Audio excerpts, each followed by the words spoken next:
There is a truism in science that says extraordinary claims require extraordinary evidence. Now that might be, for example, the latest thing somebody might find, whether it's medical marijuana or whether it's a particular vitamin or an herb they find somewhere. And you may go past someplace selling one of these items and there's a list of 15, 20, 30, 40 different things this thing heals now. That's extraordinary. Ask for the evidence. And by the way, make sure that the evidence is not supplied by a study that particular company funded, because that's just wrong. But it can also apply to things such as miracles and Christianity. Extraordinary claims require extraordinary evidence.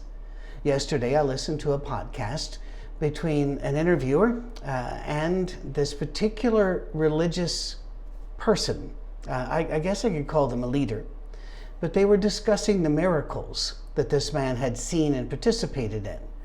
And they were rather not of the normal miracle story one hears. They were extraordinary. And one time he even said, well, this was even validated by NASA. Well, wait a minute. NASA doesn't validate miracles. That's not part of their brief. They're not qualified for that. They're not medical doctors, for one, although there are medical doctors that work for NASA. Their job's not to go around and follow you, see a miracle, and validate it. So I kept waiting for the interviewer to say, where can we find that? Where's the evidence? Can we check on this? And the interview never did. And it got to be, first of all, it was frustrating. And then it got to be rather amusing that no matter what this man said, the interviewer was going to, because I guess the interviewer is part of that same religious tribe, going, yeah, sure, that's absolutely right. And I'm going, well, can we have a bit more than that, please? Now, I know this seems a bit rich because here we are in the season of Easter. And I absolutely believe that Jesus was the Christ, the Son of God. I believe that he was born of Mary, that he did live on earth, that he did teach us, that he was crucified, that he died and was then buried. And I believe with all my heart that he was resurrected and that he ascended as the scriptures say. And yet, those of you who have been listening to Monday morning messages may find that that's rather astounding because I am rather skeptical of a whole lot of things. But why do I believe this? Isn't that, Patrick, an extraordinary claim? Why, yes, it is. Thank you for noticing. And I do believe we have extraordinary evidence to back it up. And especially as we're facing this time, it might be good to remember the extraordinary evidence. You can still find some people that hover about, that claim the Bible was just written by a bunch of guys that got together in a room and decided to write a book that would be, I don't know, against the Jews or against women, or that we're going to get the patriarchy set up. But the whole premise is wrong. We know that. We have extraordinary evidence for it. For example, think of the books Homer's Iliad or the Odyssey or Caesar's Gallic Wars. Those are ancient books that many of us had to read in school, whether in English or in Latin, and no one questioned, well, maybe Homer wrote it, but they would question that some, but is this the book that was written, or has it been changed so many times? We have only very, very, very late copies of Iliad, Odyssey, Caesar's Gallic Wars, most of these, and they're very, very late copies and very, very few copies. In other words, 1,000 years from the original, 1,200 years from the original. But when it comes to the Bible, we don't have very few. We have in the tens of thousands of manuscripts, fragments, and portions. And they come from different places. They were written by different people over a large period of time. We know that there was editing done. We know that in the 400 years of silence, so-called, between Malachi and Matthew, that there was a whole lot of writing and collating going on. But it wasn't a group of men in a room. It was the work of God over about 1,000 years plus of putting this thing together. And our copies of it, think of the Dead Sea Scrolls, Think of all the discoveries we've had of all of these manuscripts that validate these are very ancient books, and our copies are not that far from the event. In other words, a generation or two removed from the event, not 1,000 years, not 1,200 years.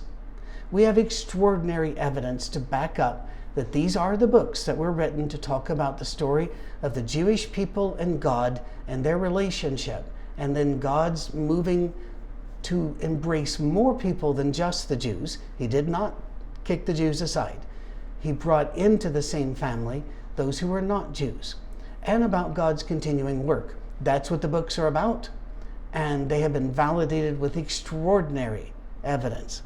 The prophecies about Jesus were also very extraordinary. And there were a lot of them.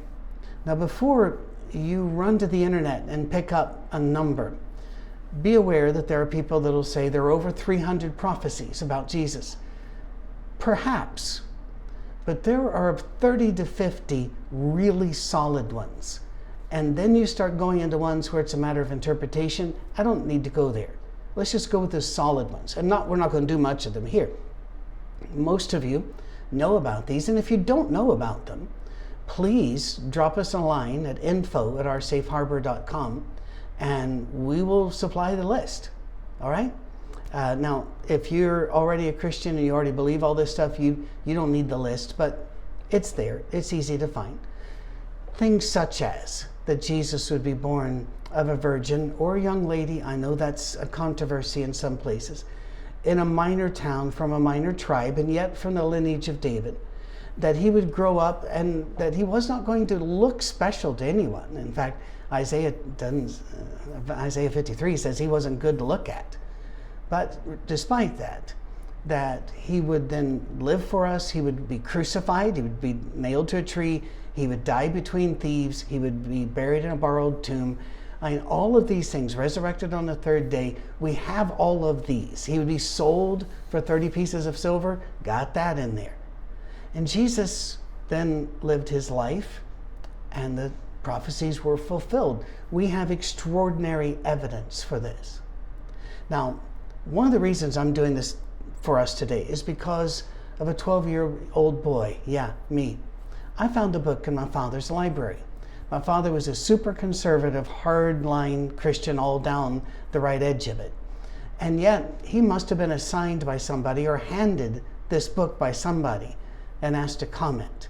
And it's an old standard argument that we saw a lot in the 1930s, 40s, and 50s. This particular book was called The Passover Plot. You can still find copies of it, but I'm just not really sure you're going to be all that wowed by it, because it makes a lot of extraordinary claims, but it offers zero evidence. All it does is say, well, Jesus didn't really die on the cross, maybe he just swooned. Or maybe he did die and the disciples then hid his body. Well, okay, we can maybe ourselves from here on into eternity, but where's your evidence for this? We have pre-written, hundreds of years before Jesus, validated by finding of these ancient manuscripts, Dead Sea Scrolls, and elsewhere. And you can go look at them at the Museum of the Scroll in Israel, the British Museum, on and on and on. You can go look at these things. We have the evidence. These prophecies were made hundreds of years before Jesus lived, and yet they happened. And by the way, I've read one book once that tried to get out of this by saying Jesus did this all on purpose so he would fulfill the prophecy so people would think he was Jesus. Really? Really? That's extraordinary. How could you do that? How could you arrange all of that? Well, that's never explained. Of course it isn't. It's an extraordinary claim without any extraordinary evidence. This is not really necessarily and entirely a faith issue or a theological one. It's a historical issue. When it's viewed that way, we can examine the evidence. Do you have ancient attestation? Papers, letters? Yes, we do. Do you have historical eyewitnesses, people that were present? Do you have their records? Yes, we do. Not the personal ones. Let's not go overboard here. We don't have something which they wrote, guess what I saw today, Dear Diary. But what we do have is a whole generational change and people writing down the stories. And this is also interesting to me. When they wrote the Gospels, we don't have any records of people writing saying, none of that happened. That's not true. We don't get that. We have the Gospels right out there in public, and people had the chance to go through and point by point take it apart. We don't have that. The stories were too well known to be taken apart. The historical eyewitnesses were too many to be debunked. Also, something happened. Something happened, and it was massive. All through history, we've had saviors.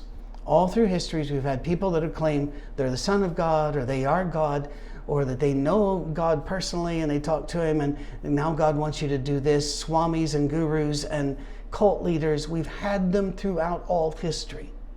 And we've had the deluded who thought they were Jesus or thought they were God. I've met them too. Even dressed up like Jesus on my front lawn once, a place where I was working, and tried to convince me that they were Jesus, but they weren't qualified in several ways. But regardless, why do all of those saviors just go outside of history and we never hear from them again? But this one blew up the planet, turned Israel upside down, or Jerusalem upside down, as the charge was against Peter and John. And to this day, it keeps going.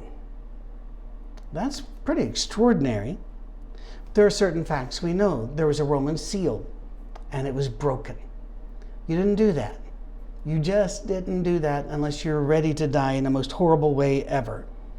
But there was a tomb, and there was a seal, and it was broken. We know that the tomb was empty. We know that the stone was rolled away. We know that the Roman guards made up a story of being overpowered. Now, by the way, one of the reasons we know that's a fake story is because, not just because Scripture says they set it up ahead of time that this is going to be our story with the leaders, but it's also because if a Roman was given charge to guard a certain area and the prisoner escaped or people broke in anyway, they paid for that with their lives. So why would they say, oh, we went to sleep, and then we woke up, and because they knew they could get away with it this time because they had a deal with the authorities. To say that in any other time would mean they would be killed. Well, that's an interesting historical little piece of information. In fact, there's more. The people who saw Jesus afterwards attested that that was Jesus. And there were people who didn't believe in Jesus, and then they saw him and they believed, like Saul of Tarsus. Well, I know that when Elvis died, people were still spotting him 30, 40 years later, but there was no evidence for that. None. And the evidence we had, by the time, and I don't want to be gross, but by the time they did all the autopsies on Elvis, there wasn't enough left of him to identify. They'd gone over the top in many ways, and that's a scandal of its own. But people said they saw him, they didn't see him. When people saw Jesus, there were enough of them in broad daylight in too many places, and some who didn't believe who then believed. That's pretty extraordinary evidence. It changed their lives too. James, Jesus' brother, did not believe that Jesus was anything special. Thought he was deluded until the resurrection. And then James became such a leader of the church and such a man of prayer that his nickname was Camel Knees, because he was on his knees so often they were heavily calloused. But not just him. The apostles and the disciples who spread out from there never changed their story under torture and death. And all of the apostles, save John, died a violent death due to Christ. And yet, they didn't change their story. What conspiracy theory could hold up that long? None has at all. There's an out, somebody speaks, somebody spills the beans, as they say. I have no idea why. You don't need to write me, I'm okay. It just changed their lives. It changed cowards into tigers. Why? Because they saw something extraordinary. And the evidence for that in their own life is rather extraordinary. They kept the story. very briefly, because I like to keep these to 10 to 15 minutes, and we're coming up 15 minutes, so I'll do just really quickly.